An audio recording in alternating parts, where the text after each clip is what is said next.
para mag-asikaso ng certificate ng dual citizenship. According to him, umakyat sa second floor. Ang sabi, walang records. Walang in-advise, walang ginawang assistance. Pagbaba niya sa baba, may nakausap siya sa information. Pwede raw namang matulungan, pero 6 digits. Siya yung nakaharap mo doon. Oo. Anong sabi sa'yo? Ang sabi ko, kung makakakuha ko ng certificate, kung magbabayad na lang daw ako makakakuha, oo daw. Pero sabi niya, 6 digit. Siya mismo. May witness ako, dalawa kaming umarap doon.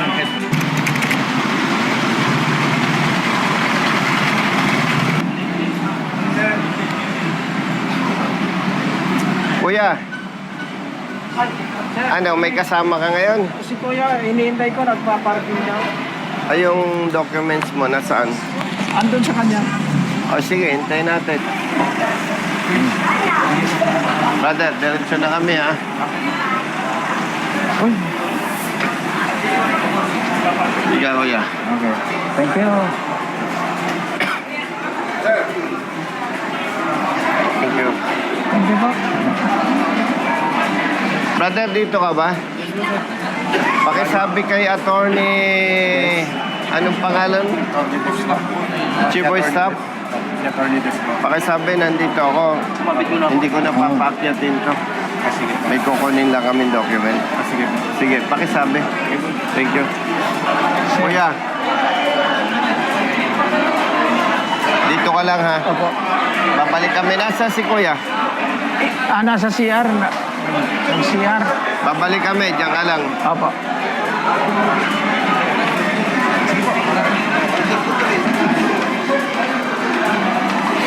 Si attorney, nandyan? Sir, Piado po. Yung babae, oo. Hindi po siya Cardo Silva. Bakit sa kabilang, po? Tayin ko na lang.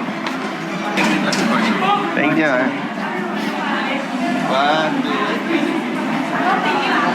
Misis ko pala sir, Buseta. Ha? Buseta, iba nga lang Felix sir. Ay, taga saan? Batangas po, taga. Kamag-anak ko yun. Kasi yung... Kaya mo yun... Anong ipiliado misis mo? Buseta. Ano spelling? B-U-C-E-T-A. Kasi yung... Mahirap na pamilya kami. Mga hindi nag-aral. Iba-iba ang spelling. Kamag-anak. Meron nga Zay sir eh. No, kamag-anak ko yun.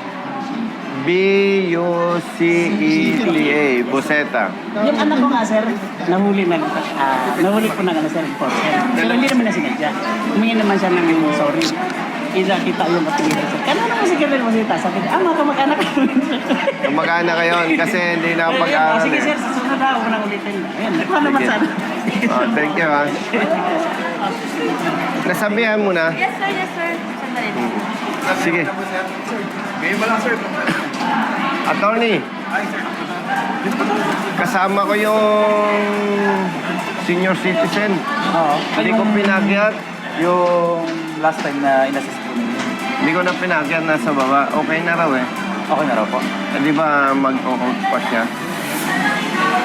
Para may compliance po ata yun. Bababayin natin siya dito. Pasok mo ako. Ah, sige.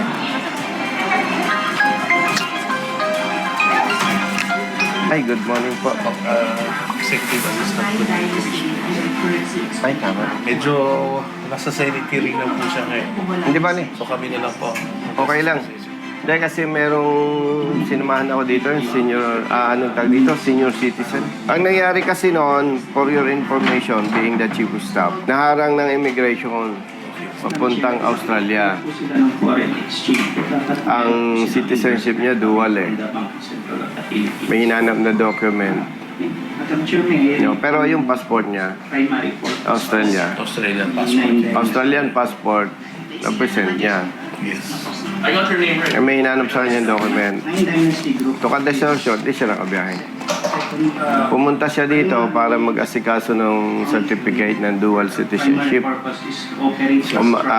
According to him, umakyat sa second floor.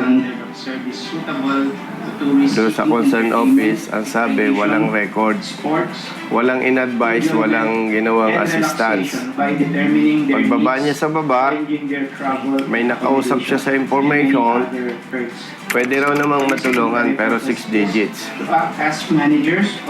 So, kaya, humingi ng tulong sa office ko. Corporation partnership. Last time sinamahan natin, no? At inasikaso na dito yung documents. Bumalik kami dito kasi may advice. Ngayon, hindi ko na pinaakyat kasi na-stroke eh. PWD. Eh kung papakyatin ko, napakahirap para sa kanya. Nakaano po siya? Nakatungkod lang. Kaya sabi ko kung ano pa ang requirement, anong kailangan, yung personal concern, baba na lang doon sa ground floor. Sige po. I-assist na lang namin sa baba po. Kaya habang kinatawag yung church. Would you know kung, sir, kung ano po yung ini na official document sa kanya nung Ano, yung certificate ng dual citizenship niya. Eh, sabi niya, that time, hindi niya dala yung passport, Philippine passport. Okay lang na na-hold siya. Ngayon, ang nabanggit ko sa inyo, kaya humingi ng tulong sa office ko, pagpunta dito, hindi siya in-assist, hindi siya in-entertain, hindi sinabi ang requirements.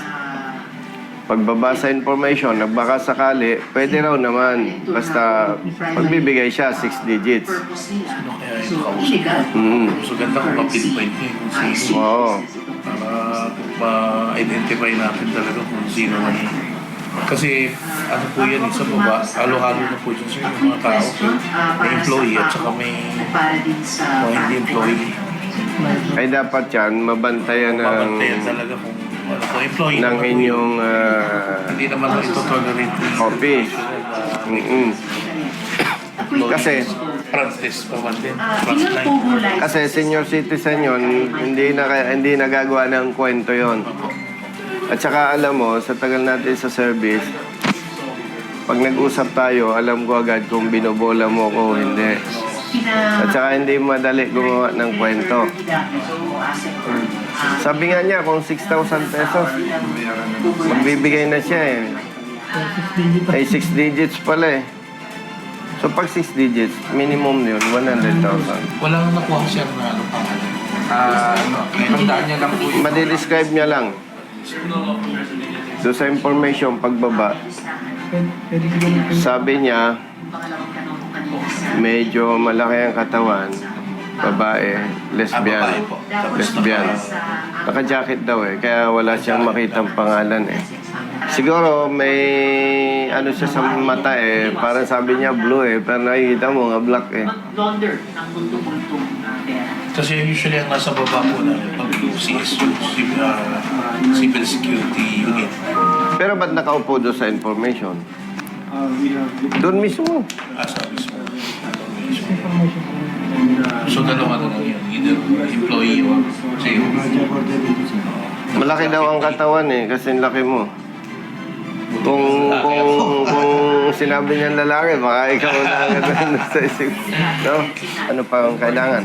Pero kasi ang Mga ilang punta pa kami dito. sana isa na lang sir. Kaya lang ang problema kasi dito, ang birthday niya. Sa birth certificate ay 1960, December 31, 1960. Nirehistro tong dokumento na to, January 1961. Pero ang claim ng tao, Late ano. hindi, ang claim niya na birthday ay December 16, 1961. So, ang Ano yung sa birth certificate niya? 31 po. December 31, 1960. Ngayon ganito. Ano? Ang Kasi yung mga kanina lang may kausap akong kamag-anak ko eh. Ang spelling ng apelyido ng misis niya, B-U-C-E-T-A. Yung mga kalahi natin noong 1960s, hindi sila masyadong aware sa date. Di ba? Pati spelling. Ngayon, ano ang dapat gawin para ma-resolve May yan. attempt na gumawa. Kaya lang nung nag-affidavit kasi nung una, sir, ang in-affidavit niya ay place of birth. Walang problema yung place of birth niya. Ay, tika, dito ginawa yan eh. Oo nga, sir. In-assist siya. Kaya nga sabi ko, sir, dapat inayos na kaagad to. Kahit naging date of birth na lang to. Tapos, dineclare niya sa Australian passport at Philippine passport kasi iyon naman talaga yung sinubmit niya nagpapakita nung... So ano dapat yan? Dapat Ulitin lang i-correct. to. Iulitin lang to, sir. Yung affidavit Tapos, po. Dito rin ginawa yan eh. Pina-assist ko eh. So, i-edit lang to na ilalagay yung... Hindi, dito nga pina-assist yan eh. Ayun nga, Labas ito po ito, sir. Hindi, in-assist nga ng staff nyo kasi nga yung tao, PWD. Okay. Ngayon, kung anong dapat i-correct, Ayun lang naman, sir. ipa-type na lang natin. Ayun na, sir. Tapos papirma Tapos, sa kanya ulit. pa-assist na lang uli. Ano nga gagawin natin, sir? Paliwanag ko lang na Oo. ito lang yung ayusin para makatawag na siya. Tapos, dala kaya niya itong mga passport ng dalawa, sir? Dala ngayon. Ayun. Mas maganda pa. Nasa baba eh, baka gusto mo makita yung documents. Makausap mo Para na rin. natatakan ko na rin na original sin minsan. Ito nakita ko na kasi to. Itong passport na to, dala nung unang pinakita ko. Ito hindi ko kasi nakita, so hindi ko siya matatakan nitong original. Nandun siya sa baba. Hindi ko na lang pinakyat, brother eh. Okay lang to. Hmm. Kaya naman puntahan, sir. Tapos, numero na. Pa-assist na lang, brother, yung sa notary. Daanan, Yan, may babaguhin. Sama na ako, sir, tapos dadaanan ko din yung tao. O, tayo sa baba. Sir, sige, sir. Sige, sir. Brother, Sir, calling card po. ite-text kita ha. Sige po.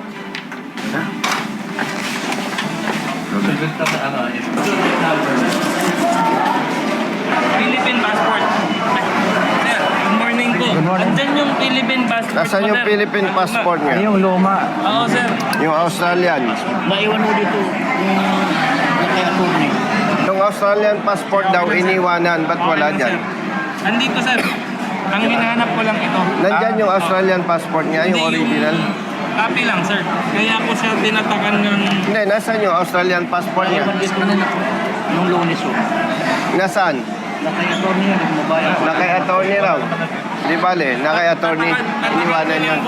Iramin ko lang saglit to, sir. Tatatakan ko lang siya. Thank you. Alala niyo pa, yung kumausap sa inyo. Saan? O, dyan sa, ano yung ano dito. Sa Piaw. Public Information O, itong Assistance. unang...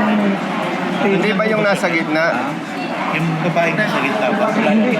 Tumboy yun eh, tumboy. Tumboy. Sabi mo ko pero parang alam nung lalaking yan eh, katabi niyan. Alin ang katabing yan? Yung nakaputi na yan? O, parang yan.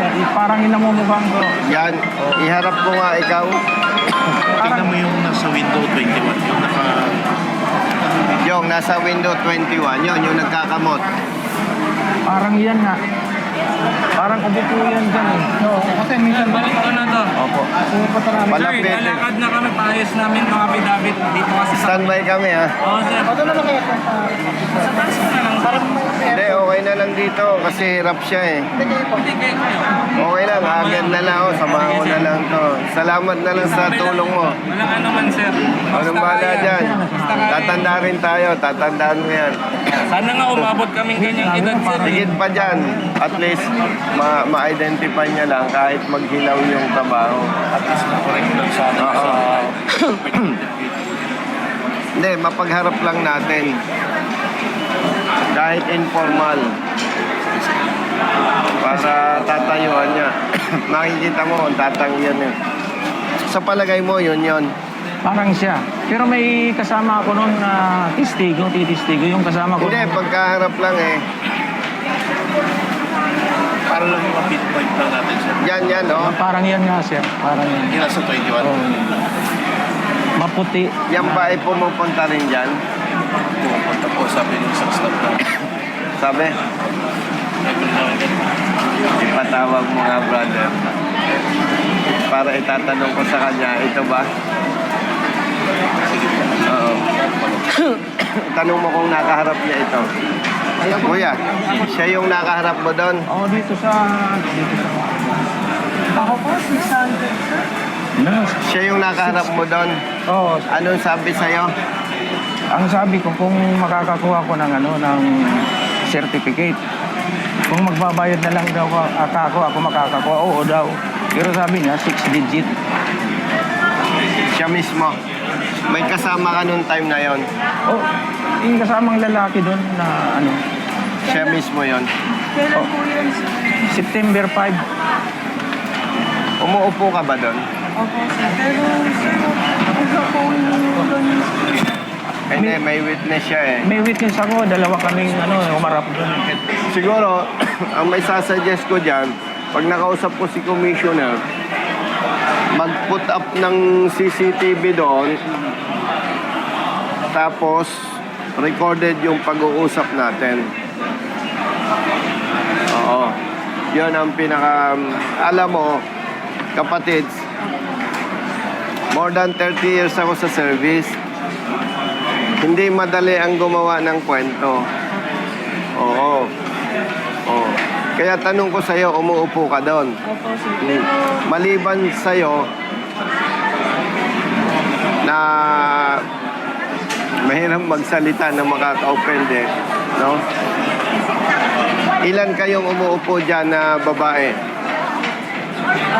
Pero hindi ko na i-argumento yon kasi positively na-identify ka niya. pero, sir, ganito po yan. Ang sinasabi niya po kasi dual citizen, sir. Pero hindi po kasi kami sa dual citizen. Hindi yon. Na-explain ko na kay partner. Hindi dyan nilalakad ang dual citizenship. May kwento ko naman sir, di ba? Galing siya sa second floor para sa dual citizenship. Ang sinabi lang sa'yo, wala kang Wala daw akong records. records. Walang sinabing itong requirements, itong gagawin mo. Kung galing Pinoy, kahit naman ikaw partner, dahil hindi ka na-satisfy, hahanap ka ng pwedeng makausap. No? Pagbaba niya, thinking na information yon, nag-approach. Siya ang nakausap. Yun ang advice, pwede naman tulungan, pero magbibigay 6 digits. Kaya tumawag sa office ko. Makakakuha ko ng dual citizen certificate. Dahil wala daw siyang Oo 6 daw, digits pero na may sabi niya, bibigay. 6 digits. Next time, pag may nagsumbong sa akin, hindi na ganitong mangyayari. Is visa, sir. Tatawagin ko na yung CIDG, bigyan ko ng pera, mark money. Wala akong i-deny, sir. That's my purpose. Hindi ko naman siya kukonvince na mag-file ng complaint Kasama ko kung considering his health status. Kasi baka mag-isip pa yan, may stress, lalong mapahamak pa. Di ba? Kasi pag meron kang kinakarap na complaint, pwedeng may takot, kung ano-ano. Di ba?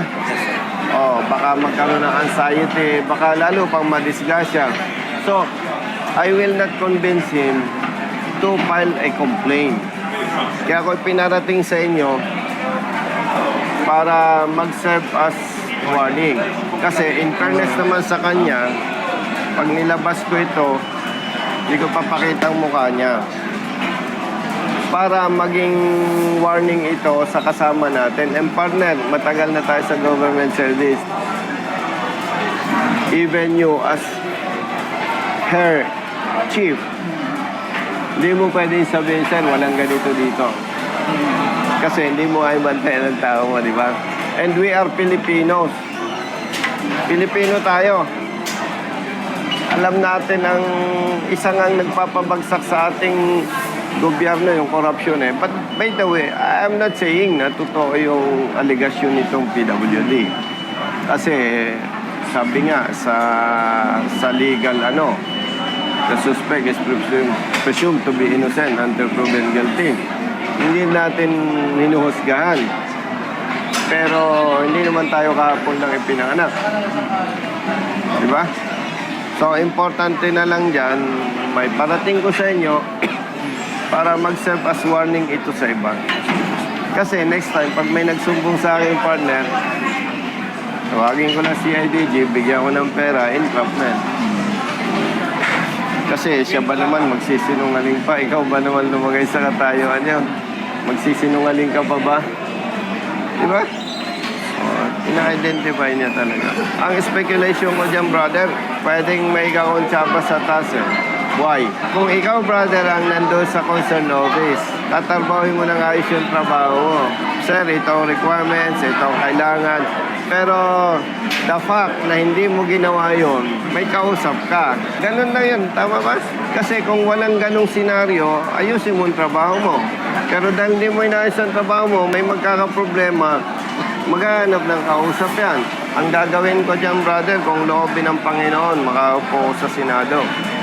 Isa ito sa, kung kinakailangan mag-donate ako ng CCTV, kailangan yung mga frontliners, ang nalaman ko, brother, sa China, pagkukuha ka ng lisensya, ako mismo nakita ko Ang layo ko sa'yo, 4 feet, may malaking table dito, tapos may nakatutok dyan na CCTV, tapos yung transaction natin, monitor.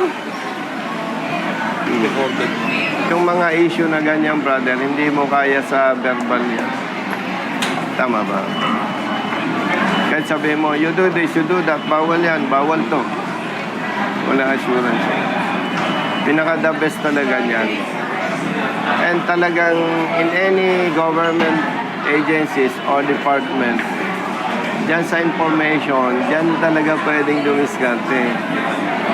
Kasi lahat ng issue dyan, may problema, dyan lalapit. Ay, ito pa. May detail yan, parang pulis.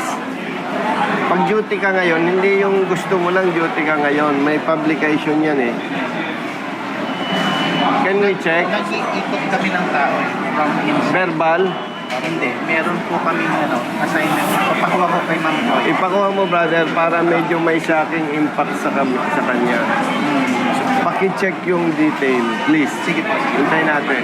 Sir, tama po, no? September 5. September 5, Sir, ito po yung kinuha ko nung September 5, dyan. Kaso nung sinabi kong Ito yung nakuha dyan. Saan? Dito mo nakuha? doon sa dulo. Sila po kasi may hawak ng Sige, okay lang. Yari ito. Ngayon, nung pinilapang ko to, Hindi. Sino ang naglagay niyan? yung doon sa dulo, Hindi, yung kausap mo ngayon. hindi. Sir. Ayun, nasa dulo. Iba. Pero galing na muna ako sa kanya dito. Doon sa dulo naman, maraming requirements. Nung sinabi kong dual ako, ay sabi niya, umakyat kayo doon, sir, sa taas. Sabi ko, galing na ako doon sa taas Wala daw akong record. Baka mo. Upo ka lang, kuya. Dandahan. Nire-retrieve pa. Ito yung proof na galing siya ang nag-check-check nito doon sa dulo. Bago ka pumunta sa dulo, nakausap mo yung... O galing na kami sa kanya dito. Nung binigyan ako ng mga requirements doon sa dulo, sinabi kong, ay sir, dual citizen ka ako. Ay sabi niya doon ka sa taas. Sabi niya, galing na ako doon sa taas Galing na siya sa taas. Kasi ito yung date, sir, sa likod. May date ako dyan, September. September 5 nga. So, bale, yung personnel na umuupo dyan under your office. Yes po. Friendly warning na lang, sabihin mo, may nagsumbong sa akin, sabi mo, ayaw naman natin na mapahamak ang kapwa natin. Sabi mo, pinag-usapan natin, which gagawin ko naman talaga, once na may nag-complain sa akin, ipa-entrap ko sa PNP. Sir, basahin mo muna bago mo pirmahan ha. Ang tama, yung nasa dalawang Pag may- passport mo, December 16, 1961. Kung okay ka na dyan, sir, siya ulit. Kaya dapat, Dahil buo na siya, pwede na natin siyang padaanin doon. Pabilisin naman natin. Kasi Kaya pag lang, naibitawan hindi mo ko na. masasabi. Hindi ko masasabi kung kailan matatapos to. Pero bibilisan talaga to. Mangyayari Kahapon, niyan, behave sir, na siya hihingi kami ngayon ng contact information mo. Gaga. Tapos, dalawa naman yung number na kinuha. Sa Ito yung TPS tatawagan isang pag to. pwede na mag-update. Hindi na magulat yung Pero pwede na kami umalis. Okay na sir, Paano na Ang pinakamahalaga kasi maayos Na-correct. to. Oo, na-correct. Kasi ang declaration place, hindi place ang mali. Date. Oo, iba yun Thank sir. you. Thank you sir. Saan probinsya mo? Pangasinan sir. Ulat. Okay. Thank you, ha. Baka bisara ko Quintana si Josie. Siya na, di ko na pinakyat. Hindi, okay lang sir. Kaya pa naman. Thank you. Sige, sir. Yung staff doon, Pag nakuha yung detail, yung schedule, interesado na ako malaman. Salamat. Sir. Hindi ko na kayo ma-invite magtanghalian ha. At may lakad pa ako ha. Sige po. Okay. Sir. Ingat. Bye-bye. Hello, brother. Sandali ha. Hindi, yung date covered. Positive to. No? Kung sumala sa date, pwedeng, talagang, isipin mo, brother, ha, face to face. Sabihin niyang, ikaw nga. Di ba? Nag-usap na lang kayo ni, executive assistant. At babalik naman kami. Tumama yung date nung duty. Nasaan nga, brother? Tumama, brother Matt. Yung schedule ng duty nila, September 2 to September 6. Si Kuya may ebidensya, document, na nung September 5 siya pumunta dito. At positive na ina-identify niya. Nakita mo, pag lahat nung facts, pinagsama-sama mo, tumatama, di ba? So, you know what to do. No, hindi naman tayo kaaway ng tao natin eh. Ang gusto lang natin, ma-prevent yung ganon. Tama po, sir. Di ba? Kuya, Pasensya po Opo. sa pangyayari. We apologize. Okay lang po. mabuti na ano ni Hepe. Yan ang advantage pag may duty detail eh. So you as the head of office, hopefully, wag nang maulit.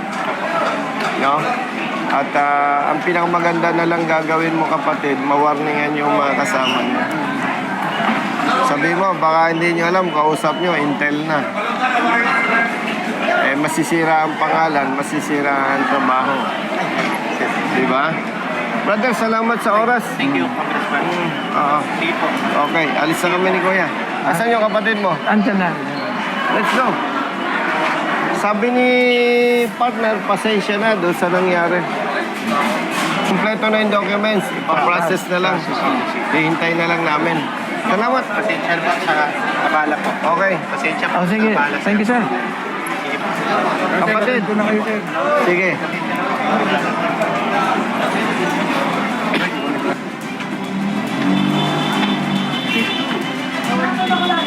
May inayos lang doon sa affidavit. Pero yan, good as okay na lahat. Salamat.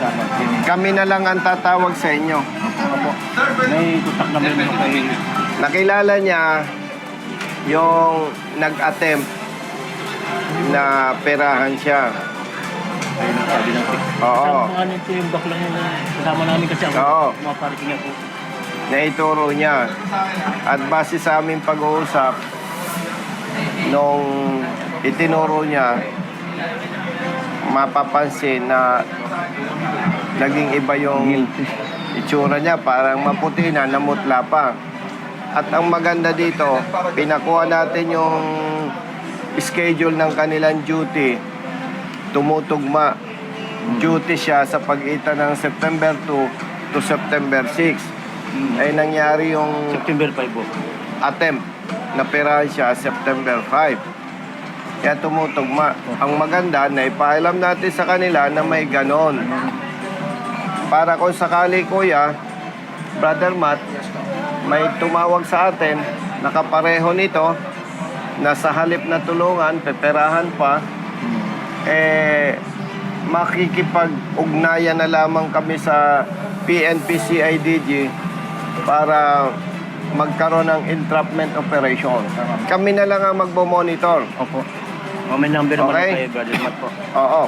Ano, may abala namin. Mag-iingat ka. Talagang magkapatid, oh. Naka-yellow pa talaga pareho, no? Kasabay pa. No? Yung nagpa-sign sa akin ng affidavit, sir, yun din ang nagbigay ng form na yun sa akin doon sa dulo. Nung sinabi ko sa kanyang duwal ako, ay sir, doon kayo sa taas. Eh sabi ko, galing na ako doon sa taas. Eh. Tinuro na nga ako din Hindi, sa talagang makikita mo, may problema. Dahil dapat sa taas pa lang, inasikaso ka na. Pero bakit ako tinuro nung anong, doon na lang kayo sa baba? Ah, sinabihan ka? Sinabihan ako nung Roland Ortiz. Doon sa taas? Opo. Ibig Parang sabihin, kunay ba? may connivance talaga. Kasi Sinabi sa'yo, sa baba na lang kayo. doon ka na lang sa baba makipag-usap. Hindi naman sinabing magipag-usap. Basta doon na lang kayo sa baba. O, tama. Sinadya ko para ma-meet niya ito. Oo. Tama yung analysis ko Yes po.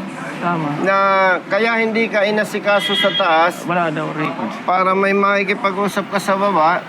O kasi Yung pala, hindi niya inisip makipag-usap sa baba.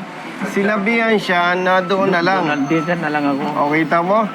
Yung aking assessment, tumatama, ano?